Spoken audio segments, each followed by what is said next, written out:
Hello FPL managers, welcome back to the channel. Hope you all are having a nice game week 33 too, because I'm finally having a good one. Lord Weghorst scored, and that obviously was a joyful moment. Still a lot of fixtures to go, so let's see where the rank ends up at the end. Meanwhile, in this video, I'll run you through the wildcard draft for game week 33. The ultimate aim of this draft will be to get you through game week 34 and 35 with ease, and furthermore, you could easily enable that bench boost in 36.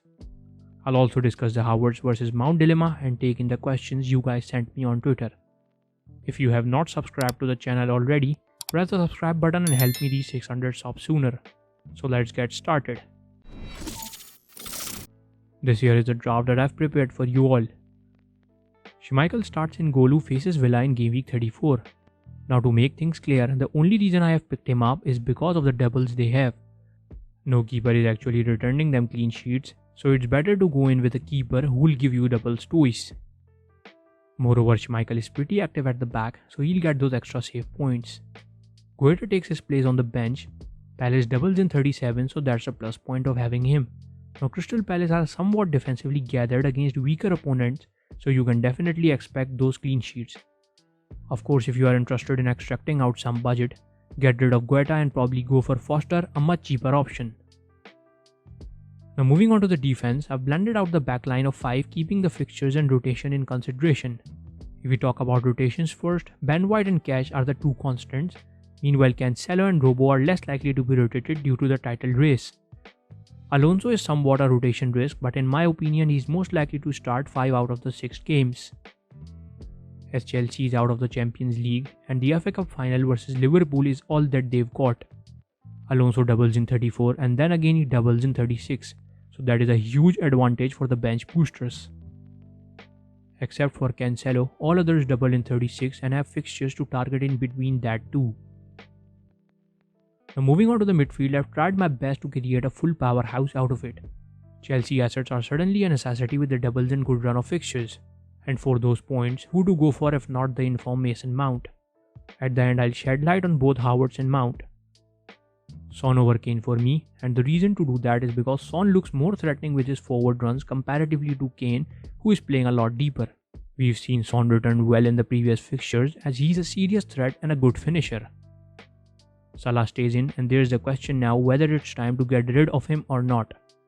I would suggest you wait for the doubles coming up, and then if he still isn't effective, sell him for KDB who probably doubles in 37.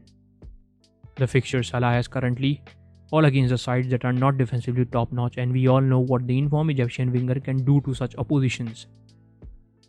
Maddison, the Leicester City attacking asset, I've already talked about him a lot in the previous video, so I won't go in detail. His set piece duty has always given him an edge over Barnes. Martinelli in for the doubles Arsenal has. With Laka out, I personally think Martinelli can be the guy, but the bad form of Arsenal is a serious factor to consider. Nonetheless, at this price, he's a bit nailed on than the other options we have. Now looking at the disastrous forward line, I've got Pukki starting here. You can guess how bad the situation is when you have to look at this. Pukki does double in 36 and has decent games in between. By decent I mean these are the oppositions he might score against. Pukki has returned points now in 2 back-to-back games. If you are not satisfied with this pick, you can have a look at Mateta who doubles in 37. But the only fear I have is that what if he becomes the next Edward? Anyways, moving on to my differential pick, that is Richarlison. Luckily he's now on the pens too, and that is always an advantage. He's looking sharper than DCL, and in his current form he's more of a goal threat.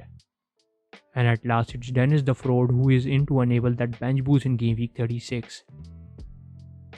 So this pretty much sums up the wildcard for game week 34. Now let's look at how the team will look like in game week 36 with all the doubles and bench boost enabled. There you go, all 15 players with 13 of them doubling in game week 36, so with ease you can enable that bench boost. So this would be the wildcard I'd prefer with the differentials and the solid assets.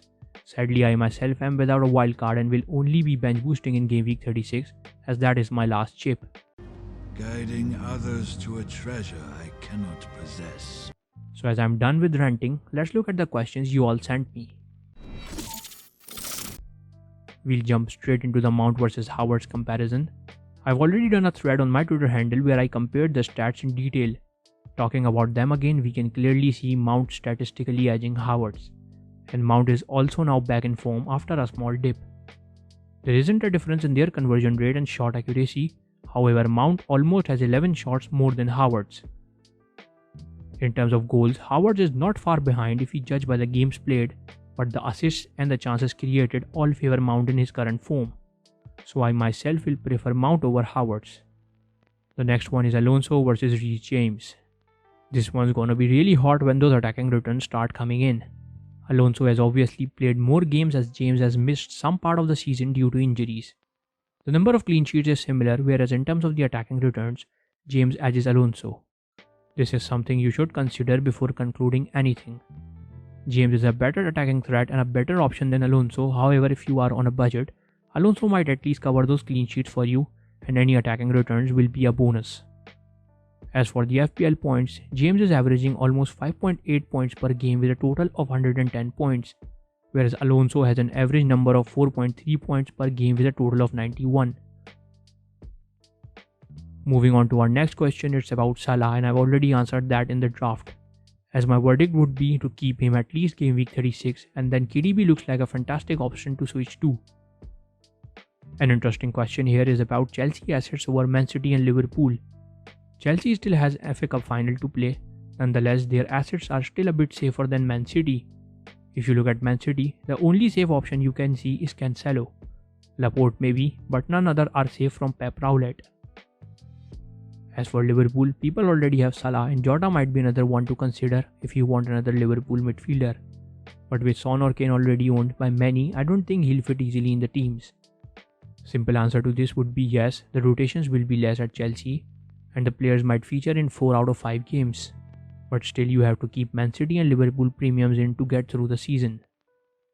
The last question is about the Chelsea triple up, and in my opinion a double up in defense and with Mount or Havertz either in the midfield looks sensible. So lads and ladies, this is all for the week. Of course my final team will be out an hour before the deadline. Let me know your thoughts about the draft. This is it from my side. Thank you all for watching.